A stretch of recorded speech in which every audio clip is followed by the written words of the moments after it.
উত্তরপ্রদেশের ইটাওয়া জেলার শান্ত এক নিরিবিলি গ্রাম বিলপুরের এক কৃষক পরিবারের ভালোবাসা, বিশ্বাসঘাতকতা, অবৈধ সম্পর্ক এবং গোপনীয়তার কাহিনী এটি।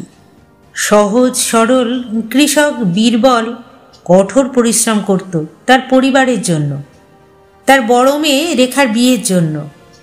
তার বড় মেয়ে রেখার সৌন্দর্যে মুগ্ধ হয়ে তাকে বিনাপণে বিয়ে করে চন্দ্রশেখর। কিন্তু রেখার সুখের জীবনে কালো মেঘ ঘনিয়ে আসে যখন চন্দ্রশেখর আর তার মা মমতার মধ্যে নিষিদ্ধ শারীরিক আকর্ষণের আগুন জ্বলে ওঠে, যার ফলস্বরূপ একটি সাধারণ গ্রামীণ পরিবার অবৈধ আকাঙ্ক্ষা, প্রতারণা, হিংসা আর অপরাধের জালে জড়িয়ে পড়ে।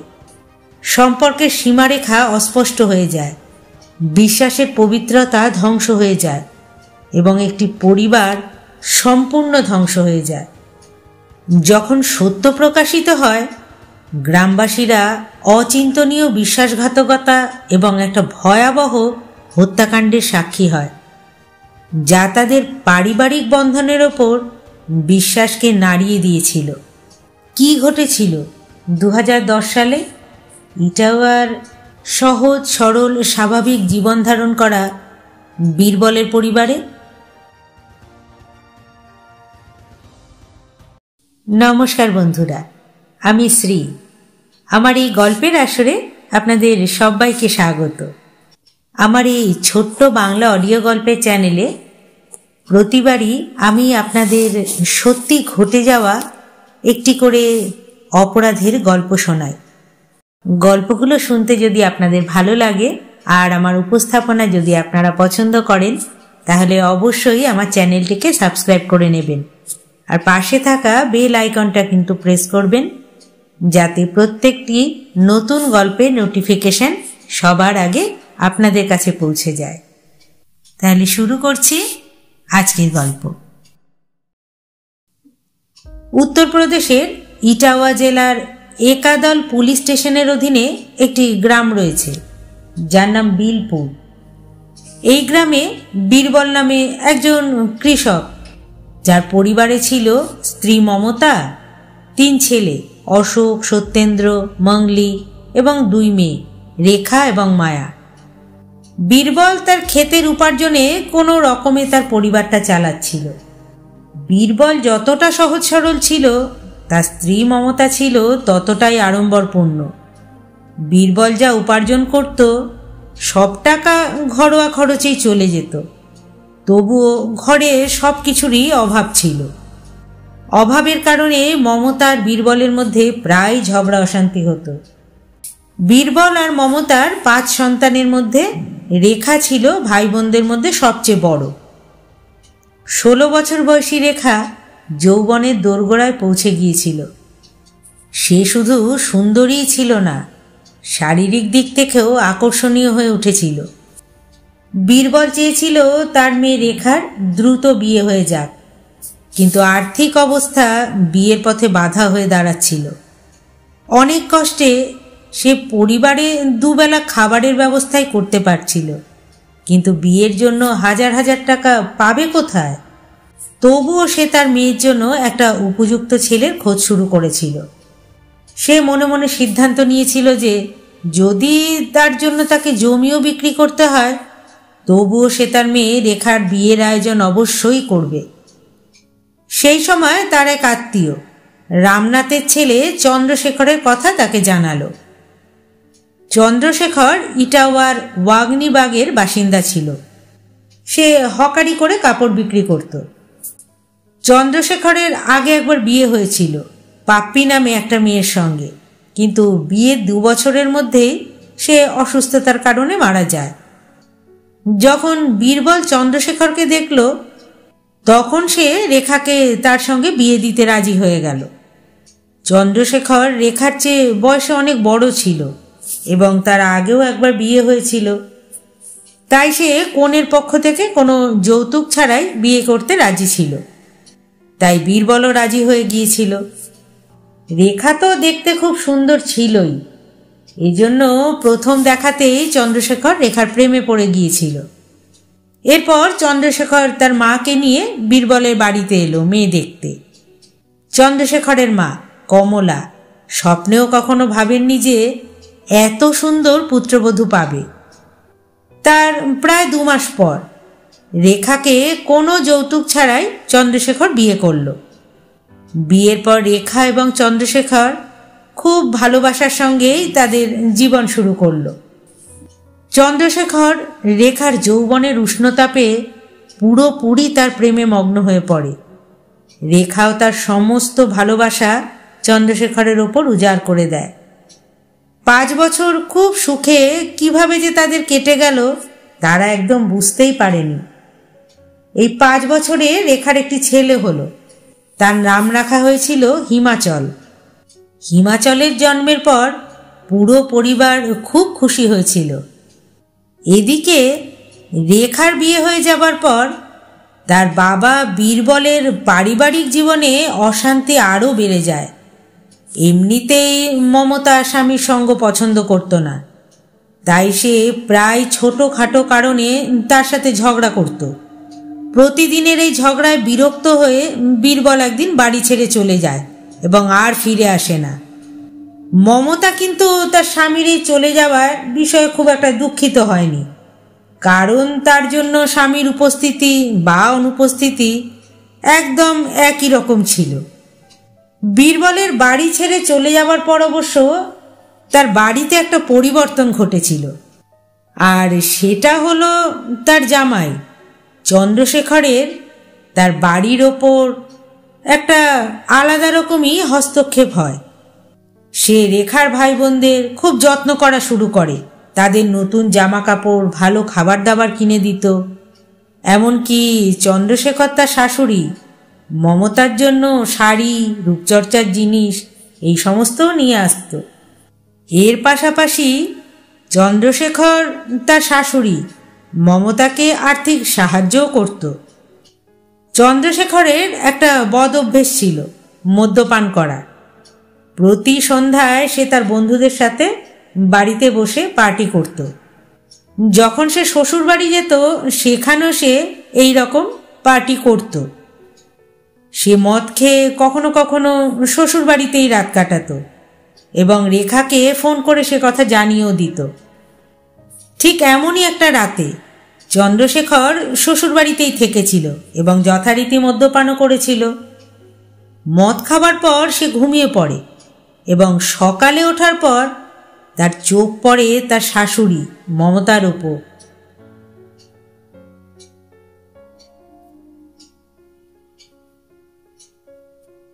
আর সকালে ঘুম থেকে ওঠার পর তার চোখ পড়ে তার শাশুড়ি মমতার ওপর, যে তখন কলপাড়ে স্নান করছিল। সেই সময় মমতা প্রায় অর্ধনগ্ন অবস্থাতেই ছিল এবং তার স্তনে সাবান লাগাচ্ছিল। এই দৃশ্য দেখে চন্দ্রশেখর মনে মনে এতটাই উত্তেজিত হয় যে সম্পর্কে দূরত্ব বা মর্যাদার কোনো খেয়ালই থাকে না। এরপর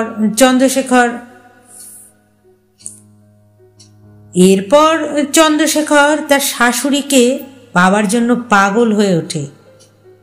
যখন মমতা বুঝতে পারে যে তার জামাই তার প্রতি আকৃষ্ট, তখন সে নিজেও এগিয়ে আসে। এমনিতেই স্বামীর সঙ্গ থেকে দূরে থাকার কারণে মমতা একাকিত্বে পুরুষের সঙ্গের জন্য আকুল হয়েই থাকত। আগুন আর ঘি কাছাকাছি থাকলে যেমন ঘি গলে যেতে বাধ্য, চন্দ্রশেখর আর মমতার ঘনিষ্ঠতাও একই ধরনের প্রভাব সৃষ্টি করেছিল এবং তারা একে অপরের দিকে আকৃষ্ট হয়েছিল খুবই তাড়াতাড়ি। এমনই একদিন চন্দ্রশেখর মাথা ব্যথার ভান করে মমতাকে বলে, মা, আমার খুব মাথা ব্যথা করছে, যদি মাথা ব্যথার কোনো ট্যাবলেট বা মলম থাকে তবে দয়া করে আমায় দিন। মমতা তখন নিজের ঘর থেকে মাথায় লাগানোর বাম নিয়ে এসে চন্দ্রশেখরকে বলে, জামাই, তুমি শুয়ে পড়ো, আমি লাগিয়ে দিচ্ছি। চন্দ্রশেখরও যেন মনে মনে এটাই চেয়েছিল। মমতা যখন তার কপালে বাম লাগিয়ে দিচ্ছিল, তখন চন্দ্রশেখর তার স্পর্শে আর ভঙ্গিতে ভালোবাসার আভাস দেখতে পেল। সাহস করে চন্দ্রশেখর মমতার উড়ুতে হাত রেখে আলতো করে বোলাতে লাগল। প্রতিবাদ করার পরিবর্তে মমতা তাকে প্রশ্রয় দিল। আর এই খোলা আমন্ত্রণ পাওয়ার পর চন্দ্রশেখর সেই রাতে তার এই সুপ্ত ইচ্ছে পূরণ করেই ফেলল। দুজনেই লাজ লজ্জার বাঁধ ভেঙে অবৈধ শারীরিক সম্পর্ক স্থাপন করে। জামাইয়ের সঙ্গে একবার এই অবৈধ সম্পর্ক তৈরি হয়ে গেলে তারপর সেই সম্পর্ক দিন দিন উন্নতি করতে থাকে। এখন চন্দ্রশেখর তার শ্বশুরবাড়িতে আগের চেয়ে অনেক বেশি যাতায়াত শুরু করে, কারণ চন্দ্রশেখর এবং মমতার মধ্যে যে সম্পর্ক তৈরি হয়েছিল তার আকর্ষণ ছিল অনেক বেশি। চন্দ্রশেখরের স্ত্রী রেখা খুব সুন্দরী ও আকর্ষণীয় হলেও 5 সন্তানের মা মমতার প্রতি সে এতটাই আকৃষ্ট হয়েছিল যে সে তার স্ত্রী রেখার সঙ্গে মানসিক আর শারীরিক দূরত্ব তৈরি করে নিয়েছিল। প্রথমে রেখা ভেবেছিল যে সে সারাদিন কাজ নিয়ে ব্যস্ত থাকে, তাই হয়তো সময় দিতে পারে না। কিন্তু মাঝে মধ্যে বেশ কয়েকদিন সে বাড়ি আসে না।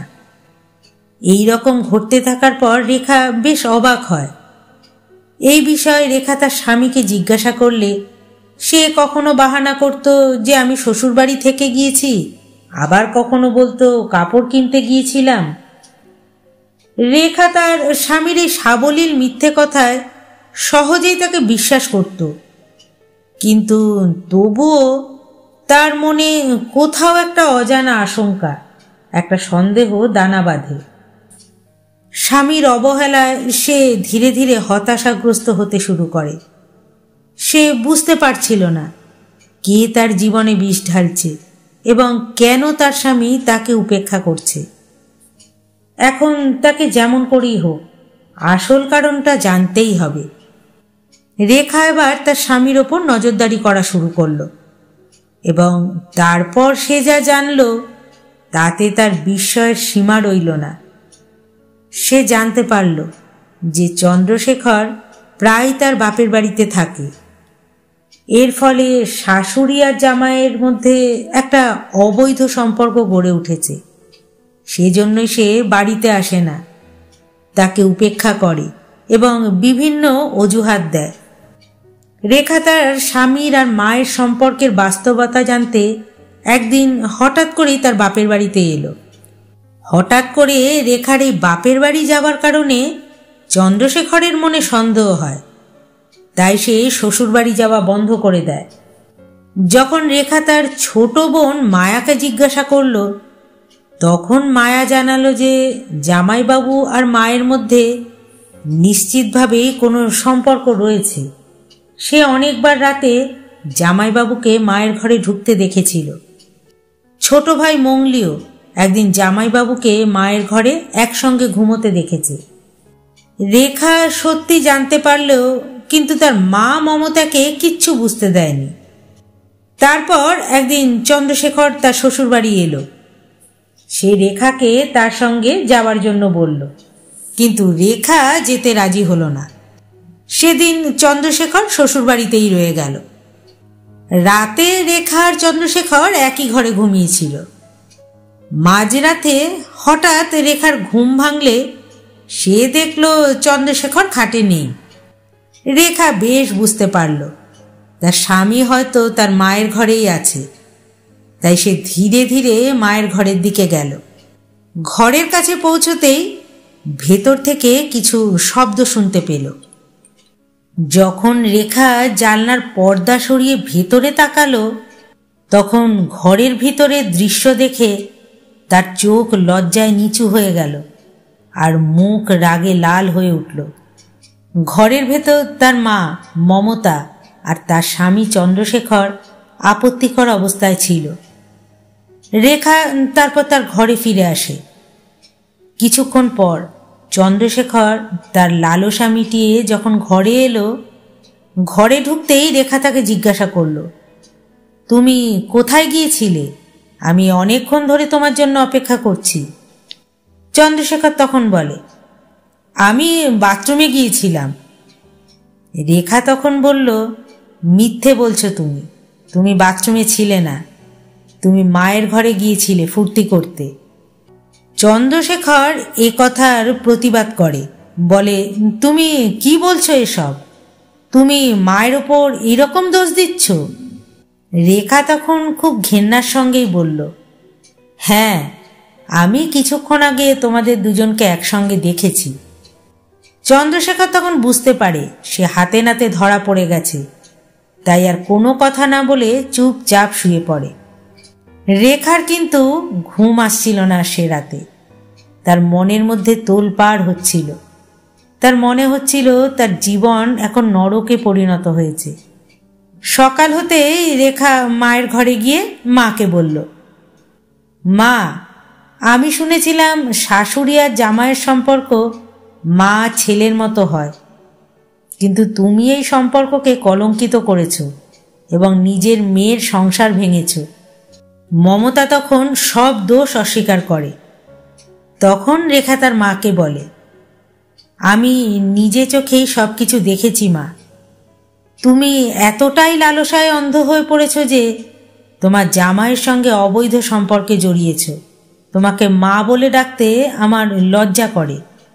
মাকে অপমান করে রেখা তার শ্বশুরবাড়িতে ফিরে আসে। সে তার শ্বশুর শাশুড়িকে পুরো ঘটনা জানায়। ঘটনাটা শুনে তার শ্বশুর শাশুড়ি একেবারে নির্বাক হয়ে যায়। তারপর দুজনেই চন্দ্রশেখরকে যথেষ্ট তিরস্কার করে। তারপর থেকে চন্দ্রশেখর সময় মতো বাড়ি আসা শুরু করে এবং শ্বশুরবাড়ি যাওয়াও বন্ধ করে দেয়। তবে সে দিনে 2 থেকে 3 বার ফোনে শাশুড়ির সঙ্গে কথা বলতো এবং কথা বলেই তার মনের তৃষ্ণা মেটাত। বলা হয় যে স্বামী স্ত্রীর সম্পর্ক বিশ্বাসের ভিত্তির ওপরই দাঁড়িয়ে থাকে। যদি স্বামী বা স্ত্রীর মধ্যে একজনের বিশ্বাস ভেঙে যায় তাহলে জীবন নরকে পরিণত হয়। একই অবস্থা হয়েছিল রেখার।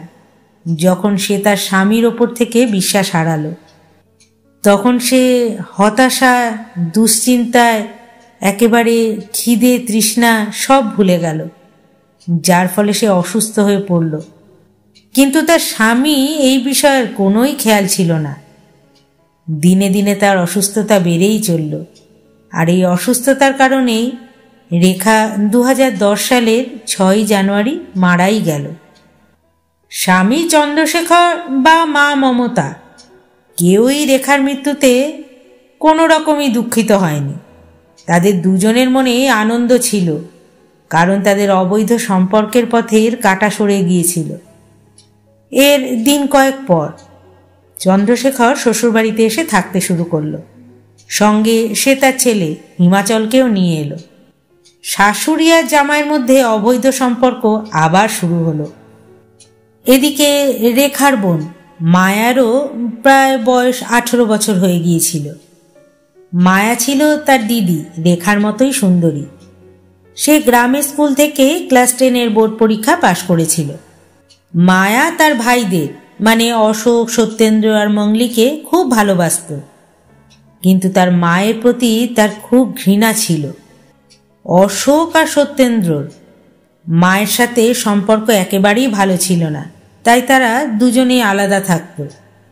মায়া জানত তাদের মা আর জামাইবাবু চন্দ্রশেখরের অবৈধ সম্পর্কের কথা। সে তার মাকে অনেক গালমন্দ করত, কিন্তু মমতা একটুও লজ্জা হতো না। চন্দ্রশেখরেরও যেমন অভ্যেস ছিল রোজ মদ্যপান করার, সে তার শাশুড়িকেও তার মতনই করে নিল।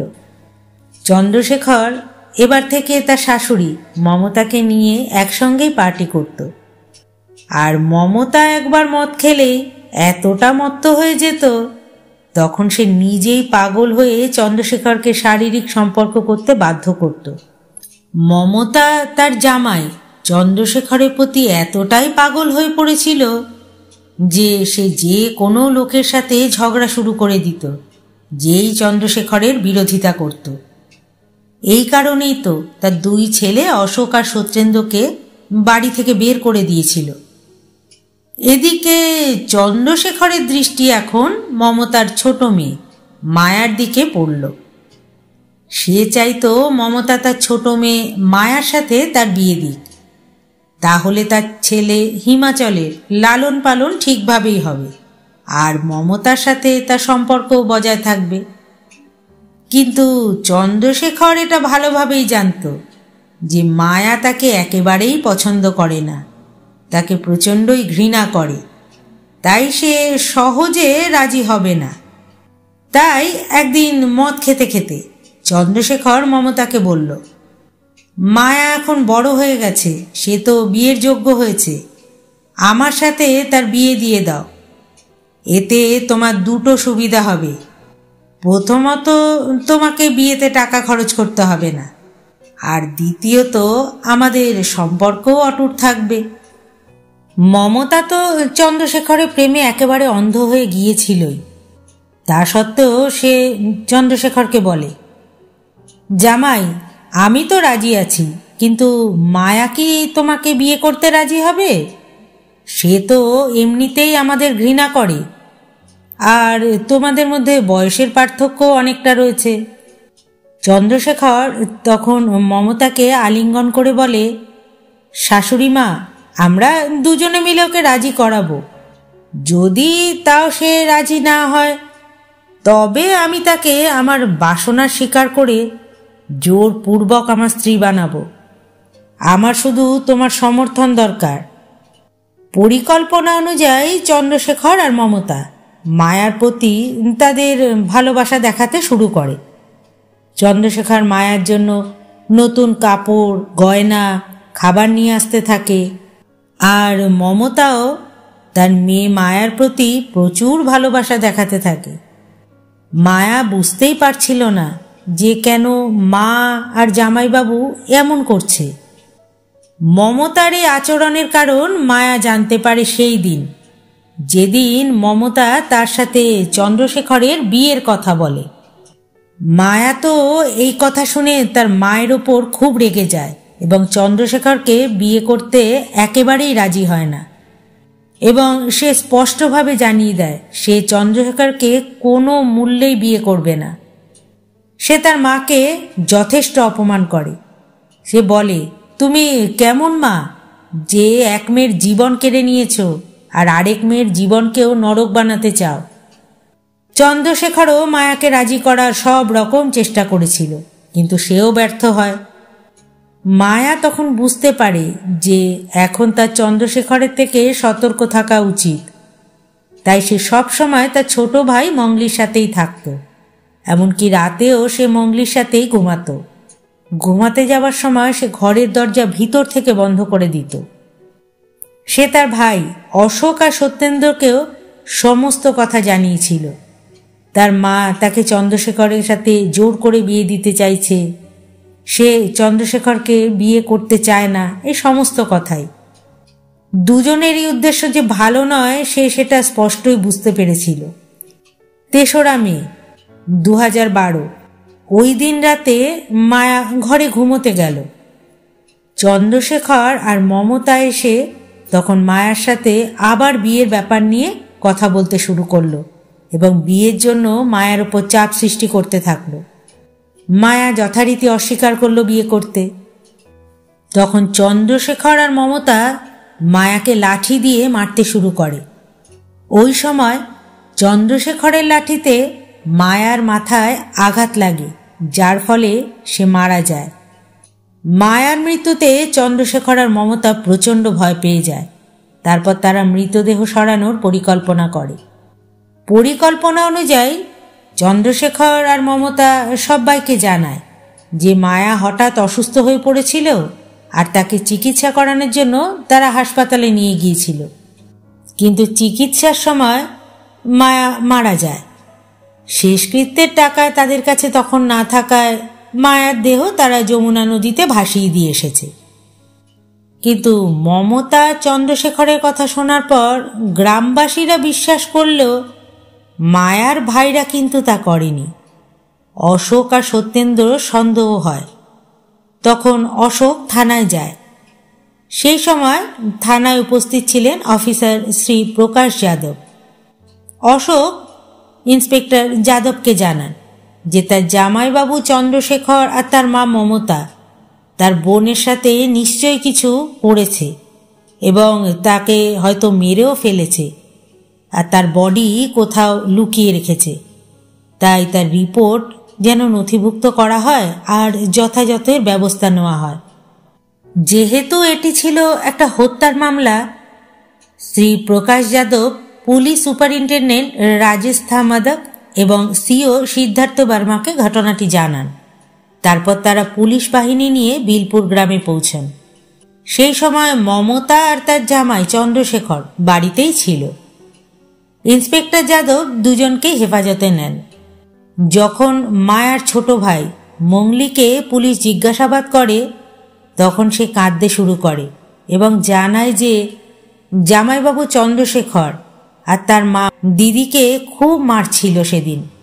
দিদি খুব কাঁদছিল আর চিৎকার করছিল। কিছুক্ষণ পরে হঠাৎ চিৎকার বন্ধ হয়ে যায়। তারপর সকালে এরা দুজনে দিদিকে কোথাও নিয়ে চলে যায়। এরপর পুলিশের জিজ্ঞাসাবাদে গ্রামবাসীরাও মায়ার এই হঠাৎ মৃত্যু তাদের কাছেও সন্দেহজনক বলেই জানায়। হত্যার সন্দেহে তখন ইন্সপেক্টর যাদব মমতা আর চন্দ্রশেখরকে থানায় নিয়ে আসে এবং পুলিশি কায়দায় তাদের জিজ্ঞাসাবাদ শুরু করে। এর ফলে খুব দ্রুতই চন্দ্রশেখর আর মমতা ভেঙে পড়ে এবং মমতা আর চন্দ্রশেখর দুজনেই যৌথভাবে হত্যার দায় স্বীকার করে। অপরাধ স্বীকার করে তারা জানায় যে মায়ার দেহ ভিন্ড জেলার তামান্না গ্রামের কাছে একটা কুয়োতে ফেলে দেওয়া হয়েছে। এইটা জানার সঙ্গে সঙ্গে ইন্সপেক্টর যাদব তাদের দুজনকে জিপে বসিয়ে তামান্না গ্রামে পৌঁছল। তারপর চন্দ্রশেখর এবং মমতার নির্দেশ মতো মায়ার দেহ কুয়োর থেকে তোলা হয়। দেহ উদ্ধার করার পর ইন্সপেক্টর যাদব ওদের দুজনকে নিয়ে আবার থানায় ফিরে আসেন এবং মৃতদেহটি ময়নাতদন্তের জন্য পাঠান। যেহেতু তারা মায়াকে হত্যার অপরাধ স্বীকার করেছিল, তাই চন্দ্রশেখর এবং মমতার বিরুদ্ধে ভারতীয় দণ্ডবিধির ৩০২ আর ২০১ ধারায় মামলা দায়ের করা হয় এবং তাদের আইনানুগভাবে বন্দী করা হয়।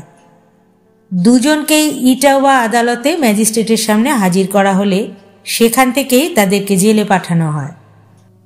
এটি লোভ, লালসা, বিশ্বাসঘাতকতা এবং অনৈতিক কাজের ফলাফলের একটি করুণ শিক্ষা হিসেবেই কাজ করে, যা একটা পরিবারকে সম্পূর্ণ ধ্বংস করে দিতে পারে। গল্পটি এখানেই শেষ হলো। ভালো লাগলে অবশ্যই লাইক করবেন, শেয়ার করবেন আর কমেন্ট করবেন, আর আমার চ্যানেলটিকে সাবস্ক্রাইব করে আমার পাশে থাকবেন। আবার আপনাদের সাথে কথা হবে পরবর্তী গল্পে। ধন্যবাদ।